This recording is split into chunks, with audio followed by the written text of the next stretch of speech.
This is Irish Books, for intelligent discussions of contemporary Irish writing. This time, Chris and his guest discuss Eimear McBride's novel of love after addiction and love triangles in grimy and bohemian North London. Irish Books is hosted by Christopher Murray. In The City Changes Its Face, Eimear McBride offers a sequel to her 2016 novel The Lesser Bohemians, the story of an Irish teenager in London to study drama, and her affair with a much older actor. To discuss the sequel with me, I have Frances Devlin Blass. Frances, can you give us an idea of the scenario of The City Changes Its Face? Plot is not nearly as important in this novel as I think character development, as you say. Younger woman in a torrid relationship with a much older man, twice her age in fact, which becomes a critical point later in the novel when his daughter, who's been estranged, turns up, and she's much the same age as Eilear. Eileen's been in a relationship with Grace's father for close to 2 years. Now, they've been living in a very squalid place. They're now in Camden. It's hard to imagine that in the mid-90s, these were bohemian places that were affordable for young people. Yeah. I don't know the geography of London as well as I should, really, or as well as I could, but I've gathered that just in the way that the writing works out. So she's moved to the Holloway Road, which is in Camden, more salubrious place, not all that salubrious, however. I guess the focus is on the arrival of Grace in the London household. She's been living in Vancouver with her mother. And the focus is on Eileen's unwillingness, really, to share anyone with Stephen. She's very sexually needy and sexually greedy, one would have to say. And she has to behave herself to an extent. Because the walls leak. Well, Grace is in the house and because the walls are thin. And very thin. At one point she hears Grace sneeze in the next room and knows that it's just going to put Stephen off. Yeah. And of course it does, understandably. But there's an intriguing development as well then, isn't there? Because it's not just that Grace arrives as a sort of third wheel in this relationship between Stephen and Eilear, but that the occasion for Grace's visit, in a sense, is to see an advanced screening of this autobiographical film that Stephen has made about his experience as a drug addict on the streets of London. Yes, that's right. And what seems to be part of his motivation, his motives seem to have been sharpened by her arrival, because I think he's needing to explain to her through the film what the conditions were that led to his wife fleeing with the child half a world away to Vancouver. So it's his apology in a sense, isn't it, to her, the film? Yeah, and she really badly wants to understand, and both Eilear and Stephen are very aware that the way that he's doing things is as grungy as it can be. They want to protect her, but of course, Eilear spends the night in a pub with Grace and works out that she's not quite as innocent as her father thinks she probably is. So, you've got this quiet development of a woman-on-woman relationship alongside the torrid sexual one with her father, Stephen. And it's not just that we see the three of them, Stephen and Eilear, and then Grace in their little apartment, and then that we see them in the pub, and that the film happening is just a sort of event in the storyline. There's something more to it than that, isn't there? Oh, absolutely. Stephen has several monkeys on his back, and in particular his relationship with his mother, which is horrible. And, the point that seems to be being made is that he needs to produce the film in order to come to terms with that past and the fallout from his childhood. The mother is long dead in the present of the novel, in the 1990s. She's 17 years dead, I think. So, in a sense, we witness Stephen coming to terms with his own trauma of his past. And in doing so, he reconciles himself to his estranged daughter, with whom he's been strengthening the connection, with her visiting him now from Canada. But there's a new crisis brewing in the sort of present storyline, which McBride heads now. After the Grace call, misgivings settled in. Their primary nip being who'd return in that skin, the one I never wanted changed. Feeling it as I passed the shirts you'd badly ironed, getting worse at the zip of the case. Continuing on through the tickets, passport, money, I endlessly incanted until, okay, I have them, Eileen. I think I've got everything. And then the time was right there, no longer coming. Not a single other night or day or hour in the future. The whole of me was urging to faint or shout, "Pax!" just to keep. You were going though, and right for it. So I was left to a stammer of, so then I'll just wait? Would, apparently, as you grasped your case with a practical, "I'll see you then, in a week." Can I not come to the airport? No, it's late, and you don't want to be alone on the Piccadilly line coming back. Actually, I do, Eileen. But, Eileen, don't. You're better off staying put, and I don't want to be worrying about you, which I would. All right, love? All right. Bastard world flashing. Let go of him. Let go, because he'll go even if you don't. Come here to me, though, is what I got. So I went. Arms and arms around them with lingering intent, tipping the Sierras of your bony spine, wondering will I do without them. But, rigged for pragmatism, by then you had already gone. Remained with me in your body, but out the door in your mind. Already striding off into Camden, soon to be followed by this same skin and bone. An old trick of yours I knew from before.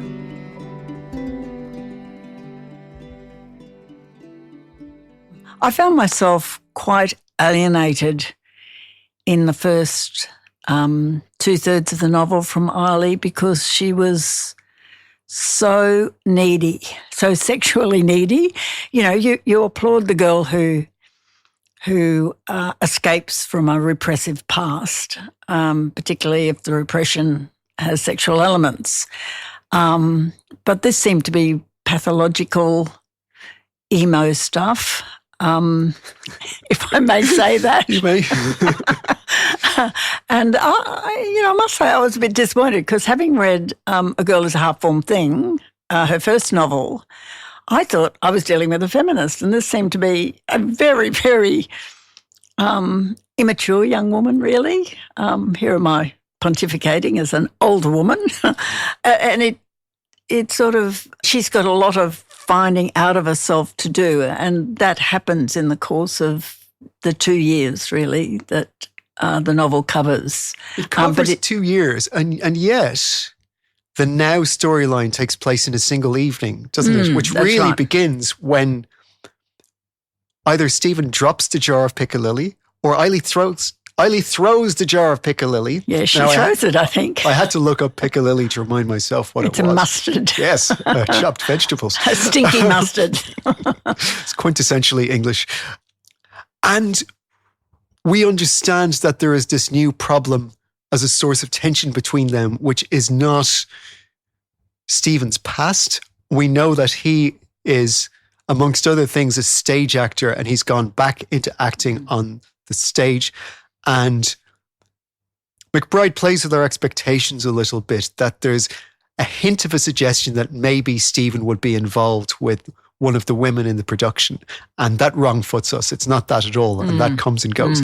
But really, we're waiting a long time to find out what the problem is. There's a lot of deferred explanation, a lot of preserving this mystery of what's up with Eileen, who seems in some ways to have become a shut-in or something like that. And does that work for you? The way the information is constantly withheld, the way McBride keeps us reading by not letting us have the answer. Certainly that's happening. And for me, the withheld secret is to some extent inspired by Stephen's making of his autobiographical film. And for me, that's a trigger for her to confront whatever it is that the monkey on her shoulder is. And we don't hear in the course of the novel. I think there's going to be another novel in this trilogy. That's my prediction anyway, where we get Eileen's backstory. And we really need Eileen's backstory because her behaviour is so peculiar. For my money, I don't see a woman who can escape from a repressive past but build another prison for herself, which is a pathological need to have this man on call sexually. But do you think fiction should explain everything away like that? In the sense that Stephen says, this is my past, and this explains why I am the way that I am. And now Eileen should do it. Should fiction... I don't think she has great confidence. And I don't think Stephen has great confidence in the fact that he's done it effectively.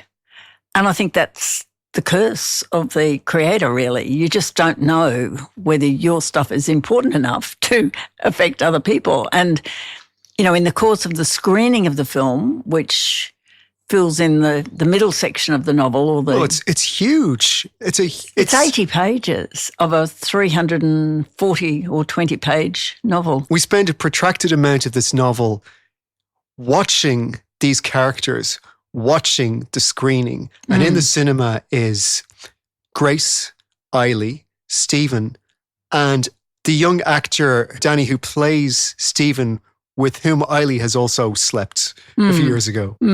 And that, tell us about it. It's brilliantly done. It's really brilliantly done, I think. Eileen has already had a session in the pub with Grace, so she's aware of the impact that the film is like, and she's had a bit more exposure to Stephen's story than Grace has. She invents all sorts of ways of diffusing the tension, I think.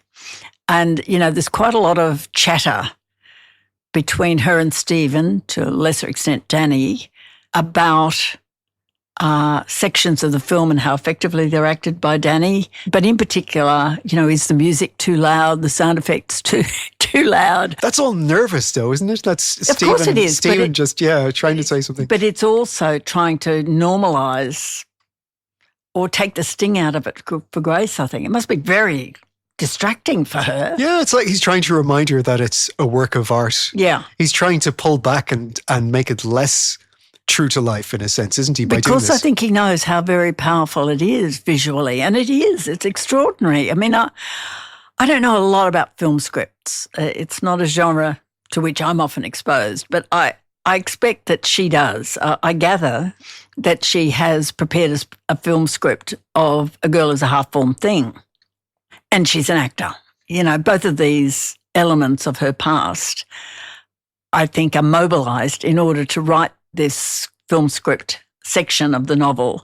And I just found it really fascinating. It is fascinating. We have the film script with the exposition, is that they call it, stage direction? Yes. We have the film script interspersed with the reactions of the people in the little cinema watching it. Yes, but the interactions are about trivialities, not so often about the subject matter of the film. And the subject matter of the film is the crux, really. And Grace is watching her father as a young drug addict, and it also refers back to his childhood with his abusive mother, which is traumatic. Right. Yep. Yeah. And always when the memory of the mother is raised, it'll be in the context of his vulnerability in relation to the drug scene. And he's really captive to the dealers and the people around him. And, the filming in derelict buildings and stuff is very clearly described in the film script. You know, it's quite gothic, really. And that adds to the power too. And sometimes, the elements of the film, it's quite an arty film, I expect. It is. There are panning shots barely above the surface of a stretch of road. That's right. At dawn. I love those three dreams. I had to go and look at how they related one to another. And in fact, it's a set of images. It's quite an abstract streetscape. And one imagines the camera on some sort of wire or dolly. I think we're told it's attached to a truck at one point. Yeah, that makes sense. Yeah. And in the first dream, it's gliding along the Holloway Road. There's much made of the Holloway Road. A lot of people standing by windows looking out on the Holloway Road, especially if it's snowing. The Dead comes to mind. Joyce's big, admired short story. The second dream, the camera is skimming but experiencing knocks and being dislodged. And in the third dream, there are sounds of disintegration and of dragging plastic and metal. So they're just images, but they add up to a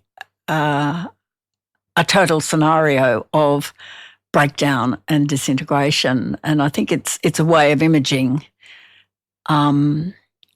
Stephen's trajectory in the course of making the film. It's a point of view. It's a way of doing point of view that film can engage in, and it's interesting to see it being written about in words in a novel. And I really loved that multimedia aspect of this work. There is a lot to say about how this novel is written, and in discussing the characters and the situation between them and basically what happens in the book, we leave an awful lot unsaid about it, don't we? Because style is such an important aspect of it. Absolutely. It's like her first novel. It's very ambitious and very experimental in the way that it works.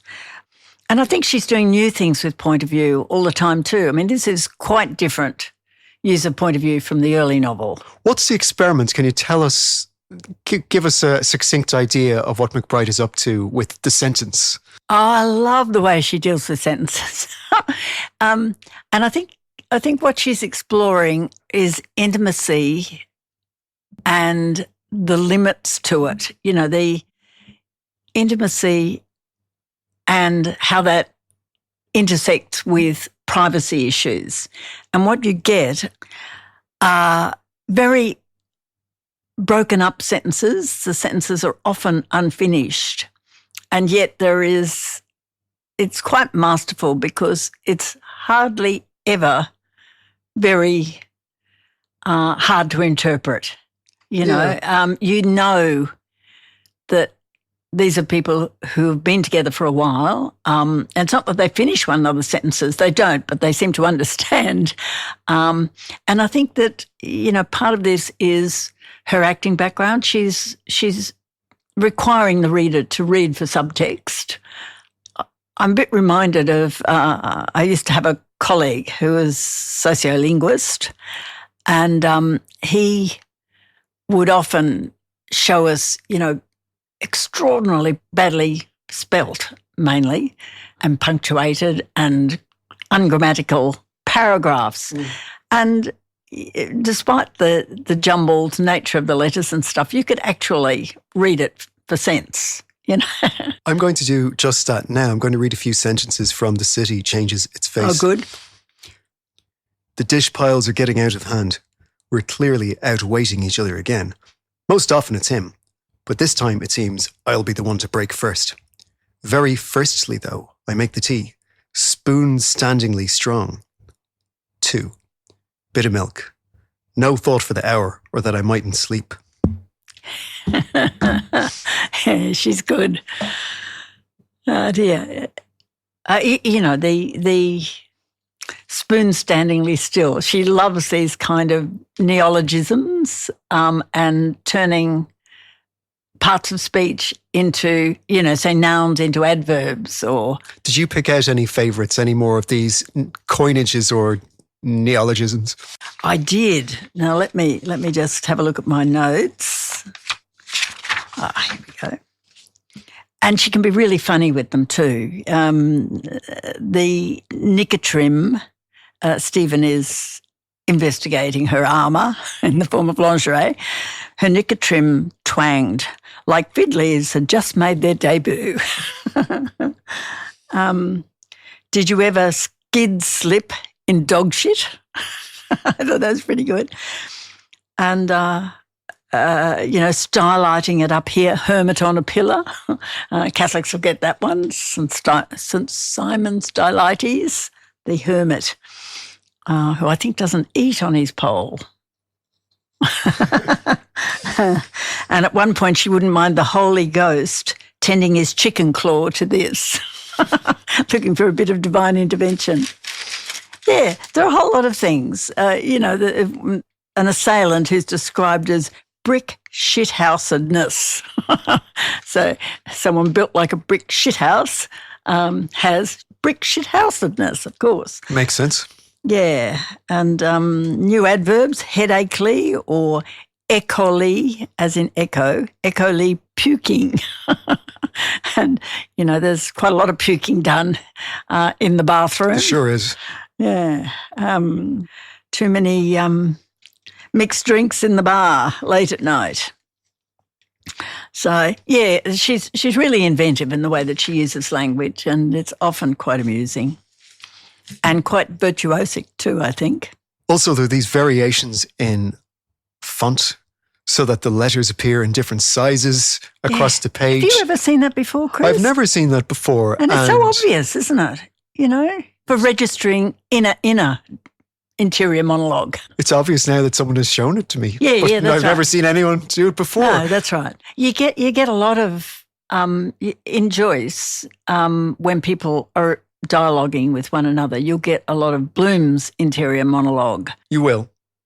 But this is a different way of signifying it. And, yeah. Yes. And it's almost as if it's, in Eileen's case, it's part of her uncertainty, her lack of confidence in her relationship. She's always testing it. And, I find it quite a realistic technique that you would register what she's thinking internally, but it's also working to build her character too. It's interesting that on the one hand, I can see why you'd say that seems realistic, but on the other hand, we find the book very literary in its inventive approach to language, and maybe even self-consciously literary, that it's a very performative style of writing.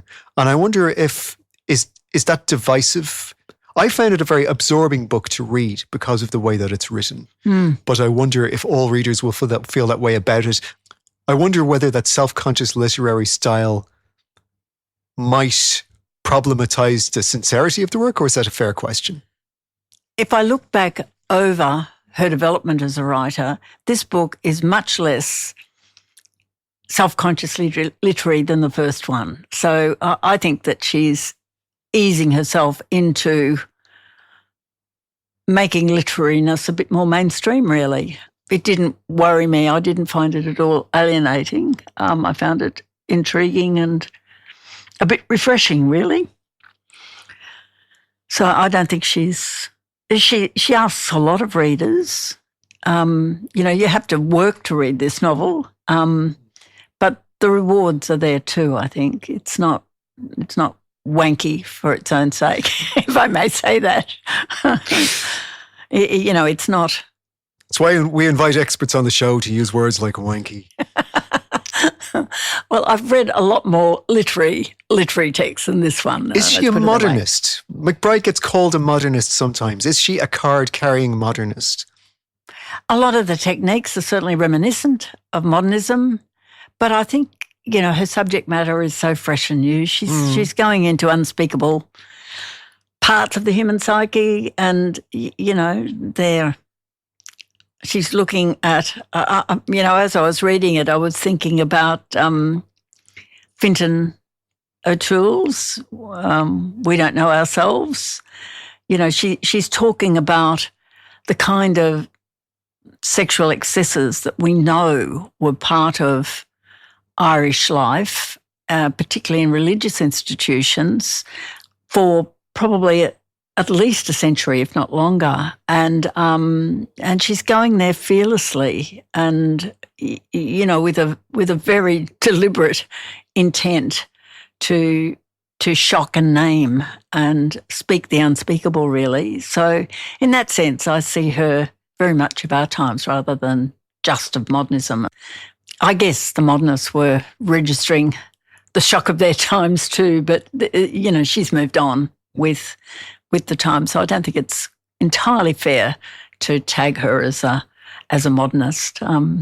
Feminism gets in there, and so does, speaking back to power and you weren't sure about it. A few minutes ago, though, we weren't sure about the feminism in comparison with, say, A Girl is a Half-Formed Thing, where... Oh, no, what I was saying was that I think that I was really disappointed with the first section of the novel, which is registering Eileen's point of view pretty well exclusively, except for the dialogue.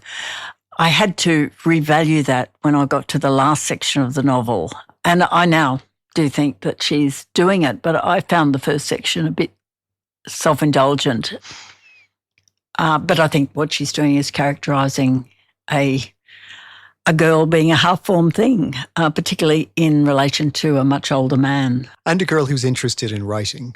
And a girl who's interested in writing, which is a very modernist thing, I suppose. Right, and might explain some of the tendency to make up words and things like that. Yes, so it becomes more part of the, not just part of her writing armoury, but part of the characterisation of this emerging writer, which is what we think is probably going on, what I think is probably going on in the last part of the novel. So it sounds like McBride has taken on her literary predecessors and made good use of that inheritance. Absolutely.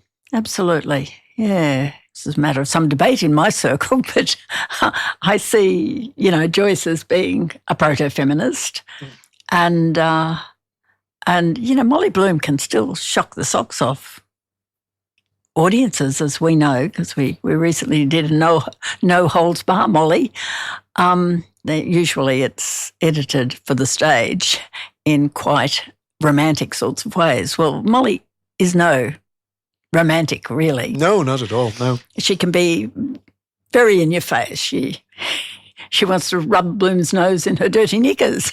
Following on from that then, does someone like McBride need to work very hard to shock the readers, and is there a sense that she is trying quite hard to do that? Yeah, I suspect that, the kind of Molly Bloom that mainstream readers get is very much romantic Molly, So in a sense, what we're getting here is the kind of, grunge modern woman engaging in substandard behaviours of all kinds and, emerging out the other end really as she finds out that she doesn't utterly need to be dependent on a male for her new identities, plural.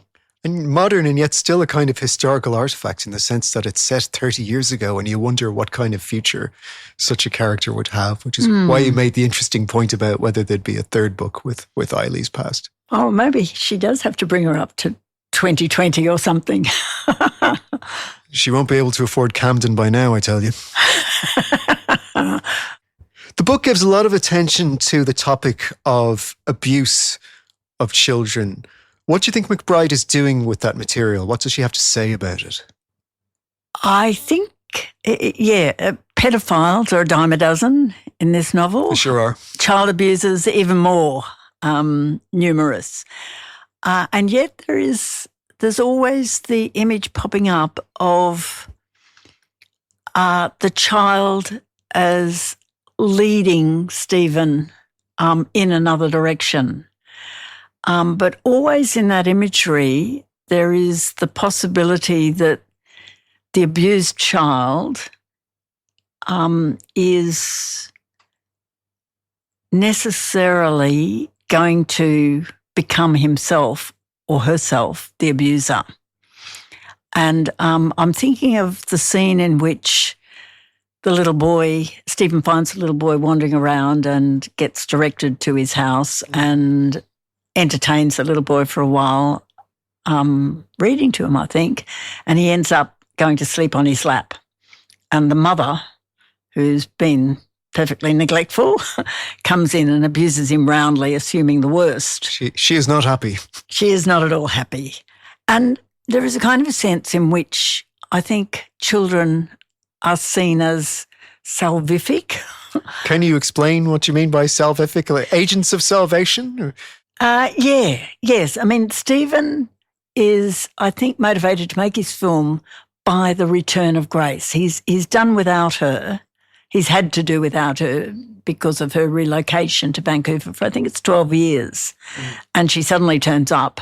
And he's got a lot of explaining to do. And the way in which he does it is through this quite terrifyingly frank film about his own abuse and his own subsequent drug addiction. One makes the link, although it's not explicit. Well, in those relationships Stephen has as a young adult with the drug community, he's often exploited in ways that evoke his abuse as a child.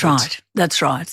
Sometimes sexually. Yeah, and she often segues between the two kinds of events. Yes. That either exploitative homosexual event will arouse the memories of the mother, or the mother will, intersect with a scene of where Stephen is vulnerable because of his need for drugs to a dealer who's also interested in using him, exploiting him sexually. And when he's using, he's often helpless like a child and unfortunately subject to violence. Yeah, that's right.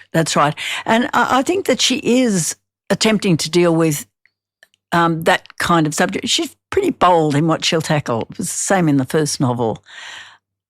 And I think she's dealing with, I have connections who deal with child abuse victims and clerical abuse victims who say that the research about recidivism seems pretty clear.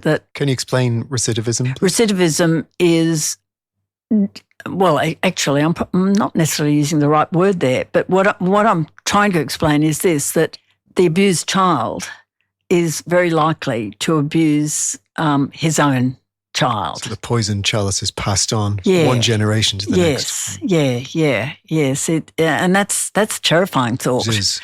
And, I think that might be too simple to say that McBride's novel seems to suggest that the catharsis of creativity, the creation of a film in his case, and maybe the creation of a novel in Eileen's case, are ways out for these people, ways of putting behind them the abuse that they've suffered. And there's a very powerful little scene where Eileen, who is paranoid about whether Stephen can engage in two roles simultaneously, that of father to Grace and lover to Eileen. They're about the same age. Yeah, it's uncomfortable. Yeah, it is. And, she wonders, for instance, when Stephen is settling Grace after a too indulgent night in the pub. Surely not. More puking. Whether he has reverted to a practice that he had described to her of lying down beside Grace to get her to sleep as a child. Now, nothing necessarily sexual in that. I guess a lot of fathers and mothers have done that with unsettled kids. But, for Eileen, it is potentially a reversion to pedophilia, potentially. And yet it's her projection rather than something coming from Stephen himself, which is what's interesting. And it says more about Eileen than it does about him in that case. Yeah, that's right. I spoke of her as paranoid, and I think she's deeply paranoid. That's and right. And in some ways, Grace seems to be more worldly wise than she is, to have experienced life more fully. And maybe that is credible when you're talking about an Irish girl who's transplanted to a bohemian London in the 1990s. It's a different world. Yeah, and with huge freedoms compared with what she's had in the west of Ireland. So, can Eileen and Stephen scrape up the Piccadilly and get on with things? Thank you, Frances. I hope so, Chris. Thank you.